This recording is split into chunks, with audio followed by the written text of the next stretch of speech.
Bismillah saya awali dari definisi kata-katanya. Ya tentu saja taubat dari bahasa Arab. Nanti kalau pakai bahasa Inggris, repentance. Penyesalan, mungkin kalau dalam bahasa Indonesia. Tapi pasnya kata taubat itu sebenarnya artinya kembali. Roja'a. Yang dimaksud tentu saja kembali pada Allah, menghentikan perbuatan dosa maksiat yang kita jalankan. Jadi secara bahasa artinya rujuk. Kembali. Jadi nanti habis ngaji kok terus pulang itu bisa pakai kata-kata saya tobat Pak.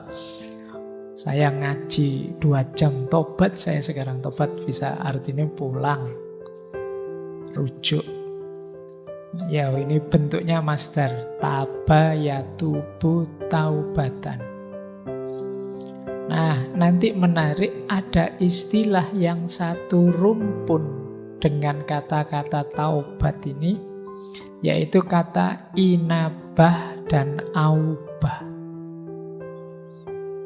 Ini secara, kalau bahasa kampusnya ya, secara paradigmatik, kata taubat, inabah, dan aubah itu satu rumpun. Kalau tobat itu dari yang salah kita geser ke yang benar. Dari sesat ganti ke taat. Itu tobat.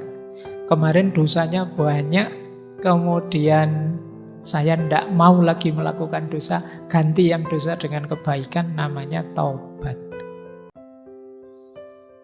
Nanti ada istilah inabah. Kalau inabah itu dari sebenarnya sudah baik, tapi ya belum sempurna. Masih bisa ditingkatkan lagi, diperbaiki lagi. Itu namanya inabah. Kemarin sholatku masih asal-asalan. Nah, besok lebih baik. Jadi dari baik ke yang lebih baik. Itu namanya inabah. Nanti ada lagi aubah. Ini kondisi jiwa. Kalau aubah ini kondisi jiwa yang selalu menengok Allah. Selalu tawajuh merasa di hadapan Allah. Ini aubah. Jadi kalau ini pokoknya menatap terus wajahnya Allah. Kalau ada momen kok dia lupa pada Allah, dia merasa berdosa. Ini yang nomor 3, ini levelnya para wali biasanya. Oke ya wali kekasihnya Allah, bukan wali murid atau walian. Jadi para aulia maksudnya, kalau bahasa Indonesia ini agak tricky itu.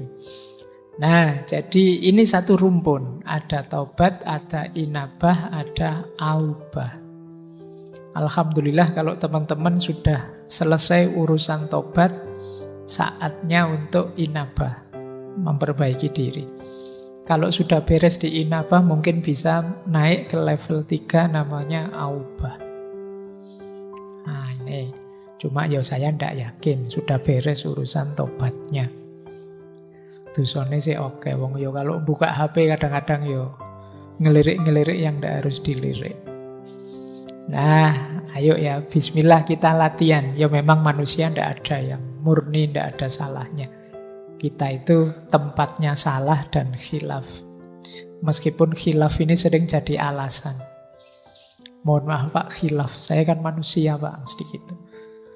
Oke, kita lanjut ya. Nah, ini masih teori. Taubat ini hukumnya wajib.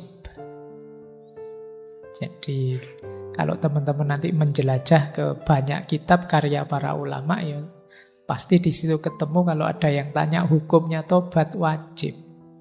Tidak boleh orang itu sadar bahwa dia penuh dosa tapi terus santai saja.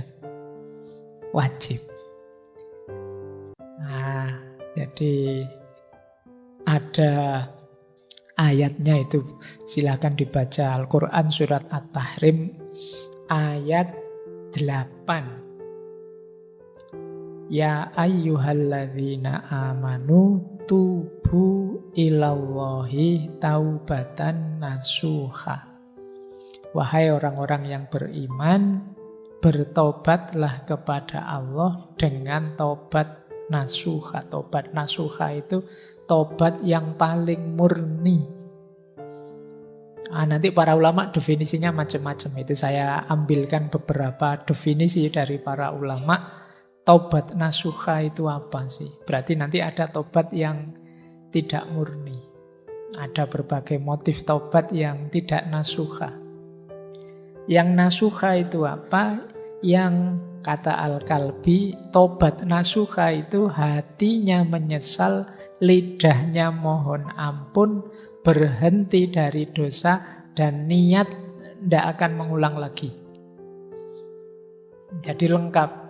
Hatinya ya tobat, mulutnya ya tobat, pekerjaan dosanya dihentikan, dan janji tidak akan mengulang lagi. Ini menurut Al-Kalbi. Jadi begitu sadar, ya Allah ini dosa. Astaghfirullahaladzim. Sudah tak tinggal saja, saya tidak akan mengulangi lagi. Nah, tapi mantap, tidak ragu-ragu. Jangan-jangan besok saya gitu lagi ya. Saya tidak percaya dengan diriku sendiri. Itu berarti belum mantap. Mantaplah nawa itu, pokoknya saya tidak akan mengulang lagi ke sana. Nah, ini pendapatnya Al-Kalbi. Ada lagi Sa'id bin Zubair. Beliau mendefinisikan tobat nasuha itu tobat yang memenuhi 3 syarat. Tobat sambil takut, tobat sambil berharap, dan memulai hidup baru dalam ketaatan. Jadi ada takutnya, ada harapannya, dan siap untuk mengganti gaya hidup. Dari gaya hidup penuh dosa, jadi gaya hidup penuh ketaatan. Ini berarti nasuha. Tidak hanya harapan saja. Kalau harapan saja nanti sembrono. Biasanya orang itu kalau isinya rojak saja jadi sembrono. Allah Maha Pengampun kok. Allah itu sayang sama kita. Tenang saja, sembrono.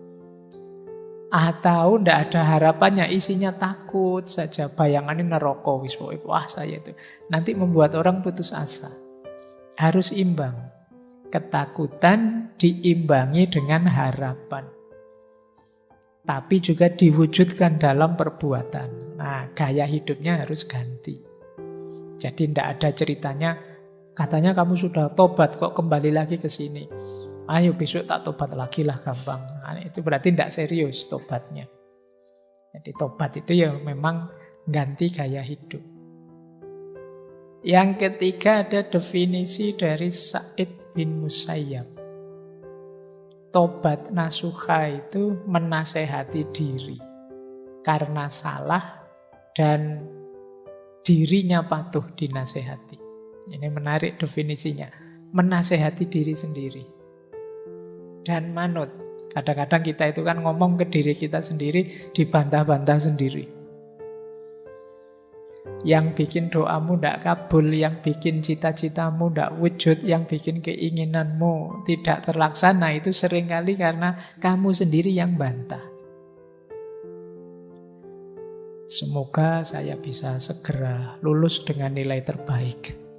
Tapi apa ya mungkin ya, nilaiku bisa terbaik itu wong ya kelakuanku kayak gini, wong kamu sendiri yang bantah. Semoga setelah ini aku tidak buang-buang waktu sia-sia dengan main HP terus. Tapi terus kamu bantah sendiri. Kuat tidak ya kira-kira? Ya tidak kuat. Kamu sendiri sudah bantah dirimu sendiri. Jadi kalau di awal sudah macet ya tidak mungkin jalan sudah. Makanya Allah itu sebenarnya menegaskan ana inda dzonni abdi. Aku terserah persangkaan hambaku padaku. Jadi kalau kita merasa apa sih yang Allah tidak mampu, pasti Allah kalau menghendaki saya lulus dengan nilai terbaik ya bisa. Meskipun teman-teman nilainya sudah bagus-bagus yang sudah lulus selama ini, tapi kalau Allah menghendaki ya sopo ngerti tiba-tiba nilaiku perfect misalnya. Ya siapa tahu kalau Allah menghendaki. Nah ini definisinya Syekh Sa'id bin Musayyab. Kalau Ibnu Katsir mendefinisikan tobat nasuha itu tobat yang sepenuh hati sehingga jiwanya jadi murni, keburukannya terhapus. Nah, ini definisi-definisi tobat nasuha. Jangan dihafalkan, tidak ada ujiannya. Kamu jalankan saja sekuasamu untuk bertobat ini. Saatnya mungkin mumpung ada momen akhir tahun, ayo latihan tobat yang benar.